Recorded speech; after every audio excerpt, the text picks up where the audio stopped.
Hi, welcome to From a Woman to a Leader, a podcast dedicated to discussing women's unique challenges in the tech industry.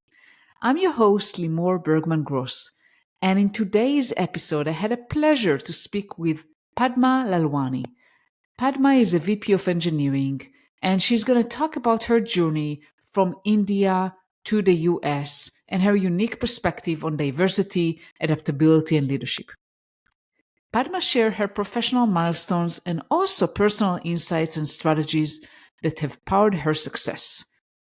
Her insights offer a roadmap for embracing change, empowering leadership, and the importance of owning your career path. So, any woman out there that is looking to navigate the complexities and opportunities in the tech industry, this episode is for you.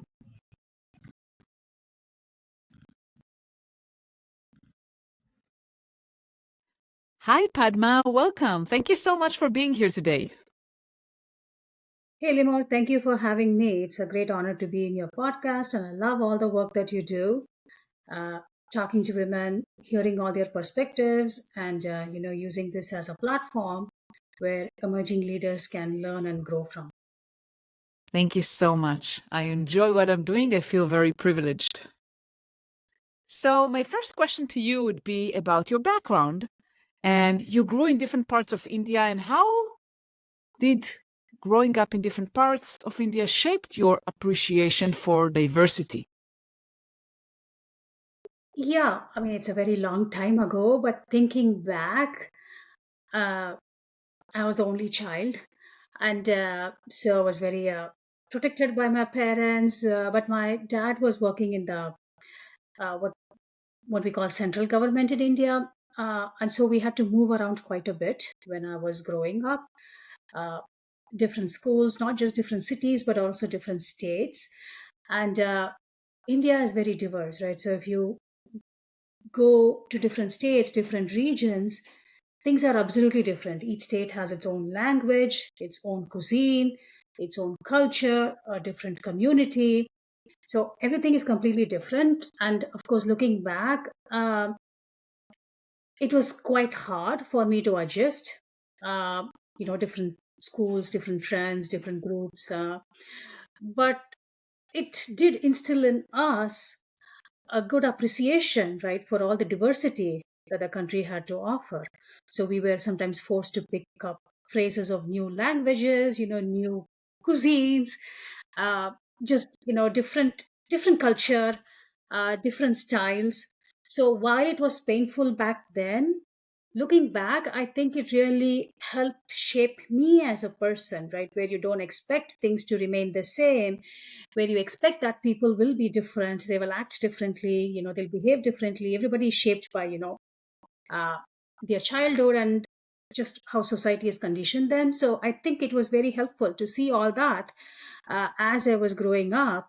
And while it was hard at that time, like I said, it has helped me gain a lot of perspectives on why we should expect that things will be different and people will be different, and how it can actually enrich your life and make it more varied and just a different set of experiences. Absolutely, and I think that a lot of people see that as a negative, right? I mean, especially I notice a lot of people that don't feel comfortable with people that don't look like them, don't sound like them, and don't think like them. And actually, it's a good thing. Actually, it's a positive to have diversity of thought and different people. It brings a lot of different perspectives. Yeah, 100%. And I'm really grateful that I got to experience that when I was growing up within India, still in my home country. And that really helped me, uh, be able to quickly absorb and adapt when I moved to the US. Yeah, yeah, and uh, and you also, I mean, you worked at also very different. You also worked in very different companies, in startups, mid-size, large companies. What are the key differences that you notice in the work culture in those companies? Yeah.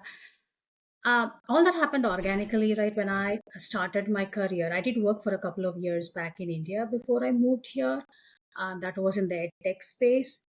Uh, the funny thing I want to mention about India, at least when I was growing up back in the 80s and 90s, uh, looking at my family, my parents, and then my extended family, uh, we were not much into what we call the corporate world. Uh, my grandparents were all into farming and landlords, and then if you look at my father and my uncles, they were all either doing their own small businesses or working in more what we call nationalized jobs, like with the government or with the banks and so on. And really, given that India did not have much of a social safety net back then, this was considered more advisable, right? And then working in a corporate world was considered not very prudent. And it's true because companies used and companies still do go bust, right? That is how it is. uh, so that's kind of the environment I was exposed to when I was growing up. uh, and then I moved, and then I got into tech, right? It's really the tech aspect of it, which is all about businesses and startups and trying new things and failing and learning and trying again. And then, finally succeeding. And most importantly, making an impact to the world, right? It's not just about, earning a paycheck or doing a 9 to 5 job. So as I started in the tech industry, it obviously became very knowledge focused, results focused, and less about having a job slash paycheck where you're set for life. So that's the big transition that I really learned in my early years. And then when I came here to the DC metro area, where I've been for the last 20 plus years, uh, to your point, just because I was new to the corporate world and we have a lot of federal government work here, I started obviously as an engineer, but I was also consulting, building software, working with various kinds of companies. I worked with a company who was consulting and building software for the federal government. I myself worked at US courts, Wells Fargo Bank, and so on. So I really tried, because it was new to me, right? I really tried to uh, do quick experiments, try out various kinds of companies. And that was when I was an engineer. So that was the first 5 to 7 years. And then when I went into management, it's kind of a similar quest to see and learn. So I really went into startups, private equity backed, venture capital backed. And then I also went into more mid-sized companies like mTaurus, and then I went into bigger companies like IBM and Capital One. Sometimes I, took jobs, but sometimes I was there as part of mergers and acquisitions. And all these were across many different domains as well. EdTech, health tech, fintech has been a big space where I have been at. Uh, I would say the guiding principle for me at the end of the day, no matter what company I am at, is really to deliver results, right? To create customer outcomes and business impact. And that's always been my goal, whether it be because of me just writing software or because of me mentoring and leading people, or maybe working with customers or doing a roadmap planning. All these activities, efforts that we do either individually or as part of a team or as a team leader, company leader, is always to affect some customer outcomes, right? So with that in mind, I think what I've seen has been really yes, each company is different depending on the size and the stage of the company, but as long as you keep the same guiding principle in mind, I think to me it's always been a great learning experience. Yeah, and it's not surprising, actually. Coming from this diverse background and moving a lot, it actually aligns very well with how you're growing up, wanting to experiment and to try different, working at different companies and explore. Yeah, yeah, I think the key has been for me is not to really have a set uh, ideas in mind, but being flexible, right? Hey, this looks interesting. Let me try it out. What do I have to lose, right? So that's mostly played well for me. Obviously, in some cases, it did not work out, and then I quickly move on. But in addition to being flexible, I've always been very driven, kind of restless, and always feel that I can learn and grow and do more, right? Yeah. So as long as you're believing in yourself and empowering yourself and giving yourself the permission that, hey, I can do more, right? I'm doing good. I have a lot of experience. I have a lot to learn as well going forward. So combine these two, right? I bring this background, I bring the skill sets, but there's also room for me to do more. If you marry these two different mindsets, the growth mindset and then the value that you bring, I think that has always opened a lot of doors for me to pursue new opportunities. I think the key is not to be not to get too comfortable, or not to get too content with where you are. Absolutely. And you mentioned several key things that I wanted to emphasize. So you mentioned being flexible, like you're not stuck in your own thoughts or opinions. You're willing and open to explore. You always want to learn. And you come with an approach that is kind of open minded, growth mindset. You don't know everything. You always want to learn and grow. And that's kind of really the path for success. Do you have maybe an example or two to share with us? Like, how was that mindset, that growth mindset and flexibility and always willing to learn, how it helped you advance in your career? Yeah, 100%. So I'll give you two examples. So like I said, the management path was not something I chose very deliberately. When I went into my career, I loved engineering, I loved technology. Uh, Once again, all very learning driven. And then again, seeing that my software is working, right? It's at the hands of customers and they're able to achieve something out of that automation that software is producing. So that was really the driver.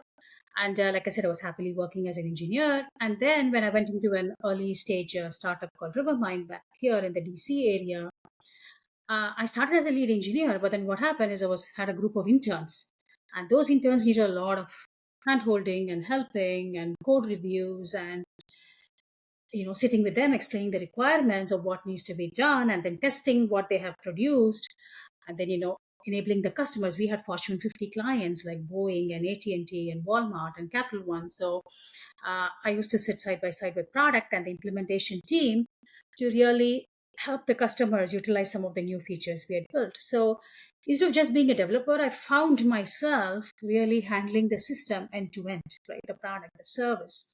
I was a managed service company back then. So we used to load invoices for some of our bigger customers like Boeing and then audit the invoices, find cost savings, and actually pay the vendors. So that time I really found myself, because I was flexible, taking all these uh, jobs as they came, seeing where the need is and jumping in to fill a gap. I very quickly found myself, hey, I'm now a team lead, a manager, a director, right? And then my team, which was like 4 interns, has now become 25 people, and now we are expanding. We had people in Ukraine, we had people in India, um, and then we had a cohort here in the DC area. So, really being flexible and then really jumping in to do what is needed helps me in that instance. And then the other story I want to share is a few years down the line, that company went through multiple M&As. It was acquired by Antares, and then I was there for 3 years at IBM as part of that. And in IBM, obviously, I got to explore and learn many different, leadership styles and how they work. Uh, and that continued. When I decided to leave that company or that track, uh, I was at a place called Tango where I had like 120 people, a really large organization. And I typically work in smaller uh, startups, even mid-size. My groups have always been like 50 to 100. That was really big, and I was running 4 different product lines, 100 million plus revenue. And I was like, okay, well, all this is great. Tech has advanced so much in the last 10 plus years, right? With mobile, with cloud, with all microservices, and my products were all monoliths and very server side and not very fast, and not multi-tenant, and there was no SQL coming up. So I was like, okay, I'm really learning about all this. I'm reading, we're trying it out, but I want to go and really see it in a place where it's happening, right? Because the best way to learn is to do it, right? Yeah. Not to read it or hear it or see it, is to really do it. So then I realized, okay, hey, we have Capital One, and Capital One was uh, interesting because yes, they've had great success in banking and finance, but their founder CEO himself is trying to or has actually reinvented the company as fintech, right? As a tech first company, he talks about, hey, we need to build microservices, lay the monolith. We need to create a you build it, you own it culture, right? We don't need a separate IT team, a separate apps team, a separate DBA team, everything, the developers, a single team has to own everything. No fear releases, you need to have full automation so you can release confidently. So I was really amazed because I was like, okay, hey, here we are looking at a highly regulated bank and they're talking about all these tech principles. And not only are they talking, they're also they're putting a lot of money and they're investing in actually making all this happen. So I felt that okay, hey, that is a great place for me to be at and learn the modernization, not just in the technology space, but also the how we do it, the craft, the engineering space, and also this, you know, uh, seeps into people management as well, because how you run your technology, how you run your engineering is really how you look at your talent and how you enable them to learn and grow. So it seemed like a great place, and the risk that I took there was really going in as a senior manager. I'd been like a senior director, 100 plus people, 100 million for many years, and then I went as a senior manager, and then with 25 people.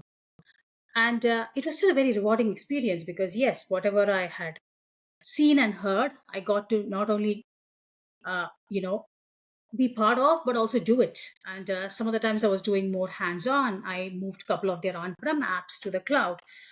So I got into AWS, I got myself certified as well. So it was really a great enjoyable experience because at the end of the day I'm still an engineer, so really being close to the code, looking at it, doing some code reviews along with my team, and once again, seeing how the code is being really used within the company itself was really interesting. And that's where I also learned big data. I was part of the team that built their big data lake.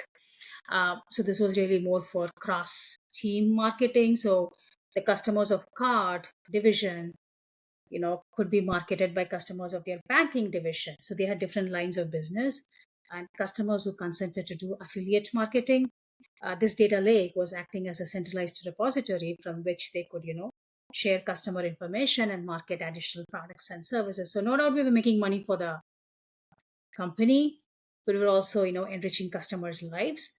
And as part of that, I got to lead a great team and also pick up a lot of new skills. And since then, uh, I've done that over and over again in multiple companies. Right? I was part of a cybersecurity startup where I could use that big data skills. Then I was part of a GovTech startup where I could use the technology, engineering, and people skills. And then I was also part of a health tech startup where again I could do a lot of planning and team organization and very business focused again, right? Hey, how can we harness engineering to really affect customer outcomes and grow the business to the next stage of where they want to be? So I think, yeah, both these cases, very flexible, went with the flow, part of M&As, part of bigger companies, part of smaller companies. I always see it as learning and growing. And not just for myself, like I said, I also see it as a learning and growing opportunities for my team. And what I always tell them and what I always tell myself is also that once you feel that you've stopped learning and growing, it's probably not a rewarding professional relationship anymore. So you really need to look for opportunities where, either the learning is driven by the culture of the organization or it is driven, by yourself. It doesn't matter where it comes from, right? Ultimately, you own your own career, but it has to be a very generative culture that fosters learning and growth. It's okay if you do mistakes, as long as you're learning from the mistakes and doing better the next time. And ultimately it's the results that really prove the application of what you've learned. Yeah, and I hear a lot from you that you keep, you're not afraid of changes and all the time learn new skills, learn new things. And I really like your story that you mentioned that you moved to, um, to kind of seems like taking a step back, like managing a smaller team, but actually you took a step forward. Maybe you manage a smaller team, but you gained a lot of experiences and you learn a lot of new things, mainly focused on technology, on like um, modern software development mechanisms and learning new things, which enabled you then to leap forward in other companies. 100%. Yes. I think I do want to add to that that, companies are hierarchical organizations, right? And they are set up that way for a good reason, because you want order and predictability and results. Uh, and definitely career growth is uh, tied to, at least in management and leadership, it is tied to really, expanding your breadth and the scope of responsibilities that you have. And that has always been rewarding for me, to get more scope, more breadth, more responsibilities, and again, more results and more impact. But I think it's always good to, to do a gut check, to stop, pause, and think that, hey, what am I doing now? Right? Is it really, it's been rewarding, right? No doubt about it. Maybe for the last year, last 2 years, last 3 years, but is this something I really see myself doing, you know, going forward? And yes, maybe it is. For me, definitely it is. Engineering leadership is what I want to continue doing. Uh, but am I really equipped with all the skills that I need? Right? Because this tech landscape specifically is changing. And it's again changing for a good reason. uh, Stop and think if what you are doing is really what is aligned with where the industry is heading, right? Where the leadership, technology leadership, thought leadership, institutions are heading towards, and make sure that you are aligning yourself in that direction. So sometimes it's okay to take a pause, to take a break, to take roles that may not be perfectly in a upward direction in the career ladder, right? But it's very important that taking a step back, or taking, not even taking a step back, but taking a step sideways, will provide a lot of rewards and a lot of learning, and a very enriching experience as well. Yeah, I agree with you. And sometimes you need to take risks. Sometimes you need to make a conscious decision to take a risk, to take a leap of faith, right? You choose a certain company. Maybe you want to experiment. Like for me, I wanted to experiment working for a startup after working for big enterprises. And I took a leap of faith because I believed that maybe the role at the beginning was relatively small to my experience, but I knew that I could grow there and gain experiences that I couldn't in bigger companies, to have more freedom, to have more, ability to influence at a much, much higher level. So sometimes you have to take the leap of faith. And sometimes it works and sometimes it doesn't. That's okay, as long as you keep on learning and enriching your experience and your knowledge. Yeah, 100%. Yeah. That's always been my guiding tenet. And like I said, it's not really a theory or a science. It's really going with your gut feeling and just being vigilant, right? Being vigilant on where the industry is heading and where your own career path is heading towards. Yeah.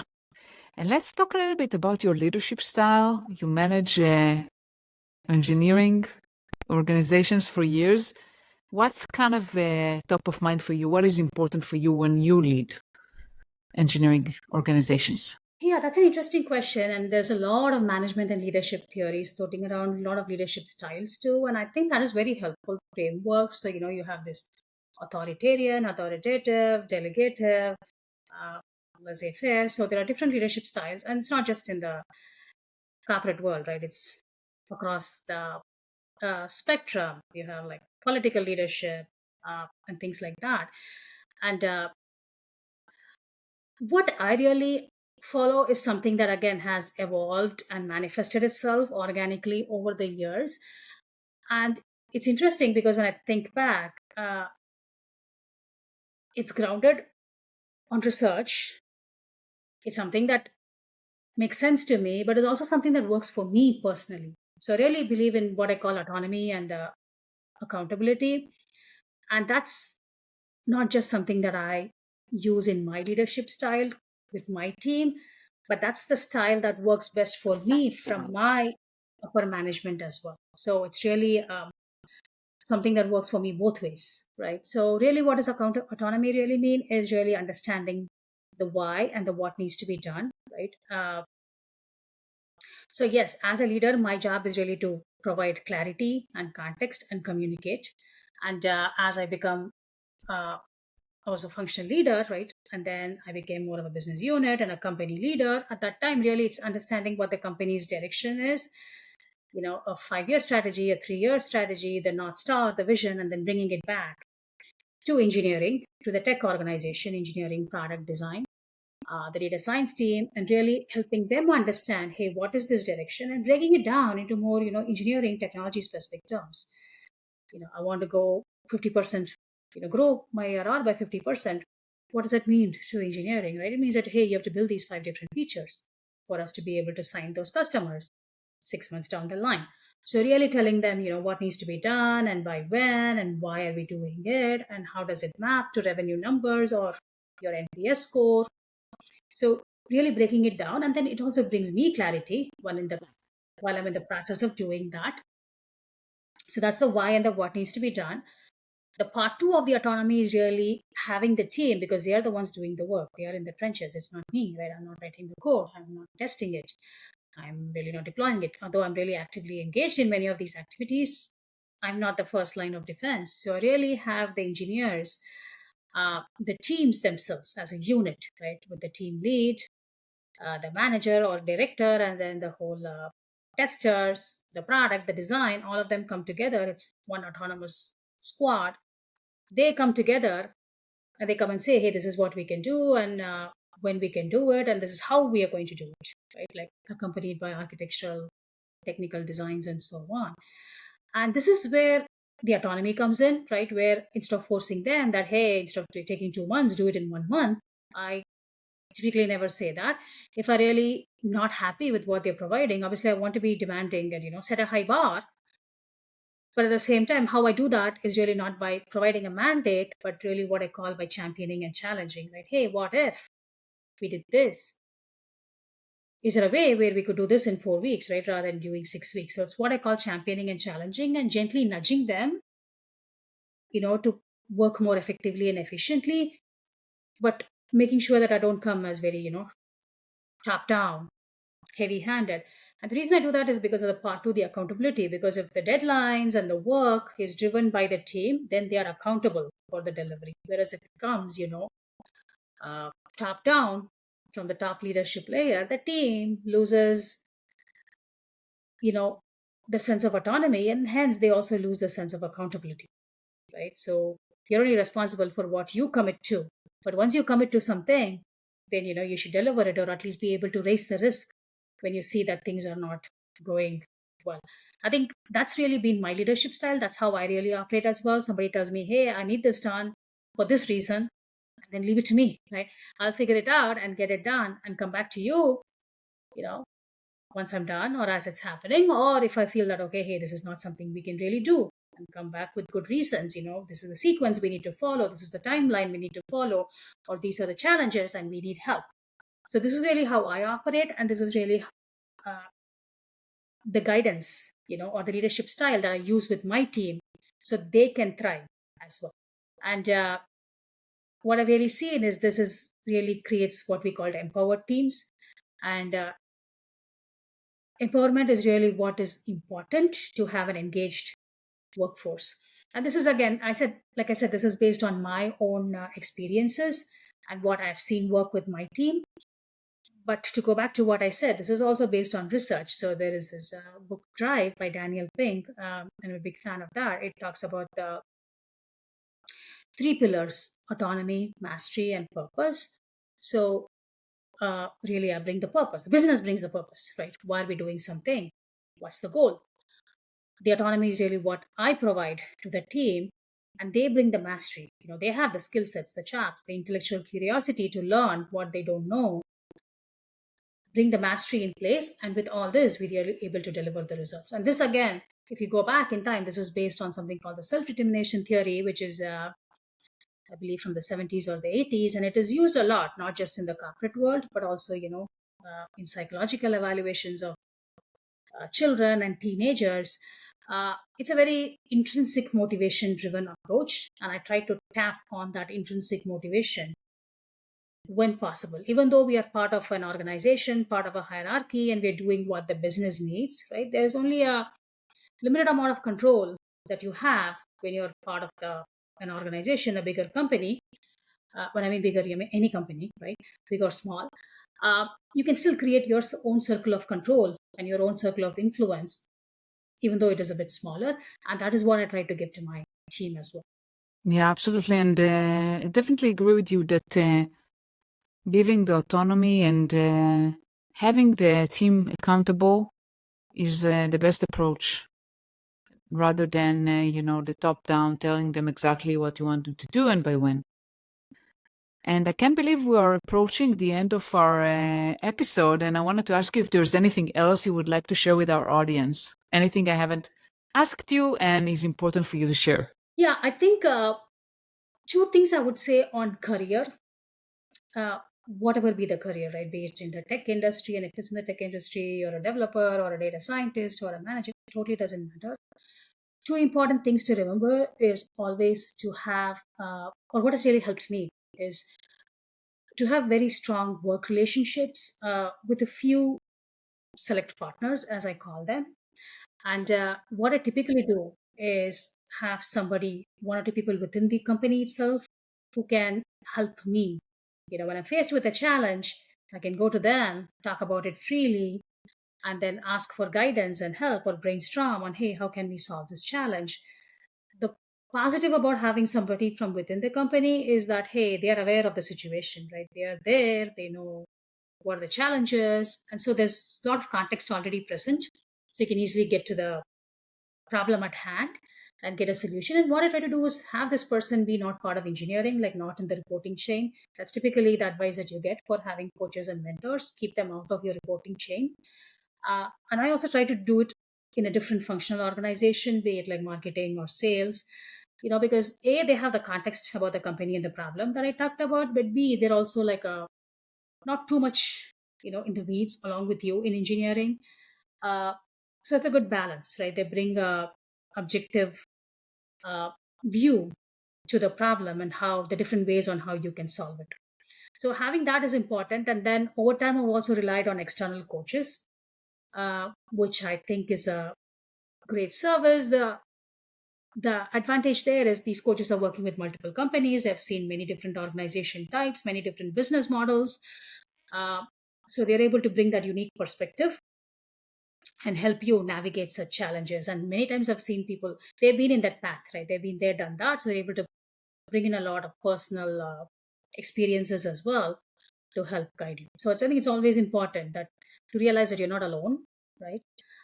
And when things get challenging, you always have a partner, call it a mentor, coach, peer, whatever.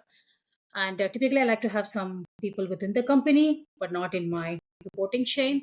And then I also like to have some external network coaches who can help.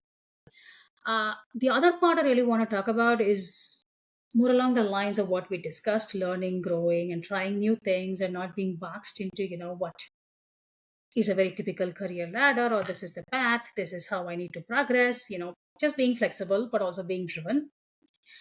Uh, One thing I've learned across the years is that you're responsible for your own career. I tell that to myself, I tell that to my team. And I want to say that here as well. It's very, very important, right? Because at the end of the day, you have to invest in yourself. And even though you may have what we call a job, right? It's a professional relationship, right? So you are there because it's a mutually rewarding experience. You are, benefiting the company with your skills. Obviously, in return, you're getting paid, but also you are learning, right? And you're growing in your career. You're doing a good job. You're able to see the results that you're creating. That becomes part of your resume. And then, it comes with you wherever you go next.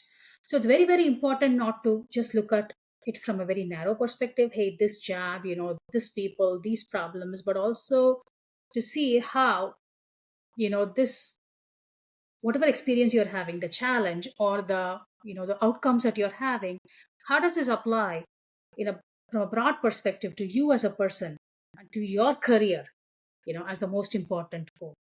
And again, you have to always keep that broad context in mind while you're working on day to day or weekly problems, and make sure that whatever you're doing is helping you from the broad context, broad perspective. So, again, like I said, it's not about being very rigid and making a step by step plan.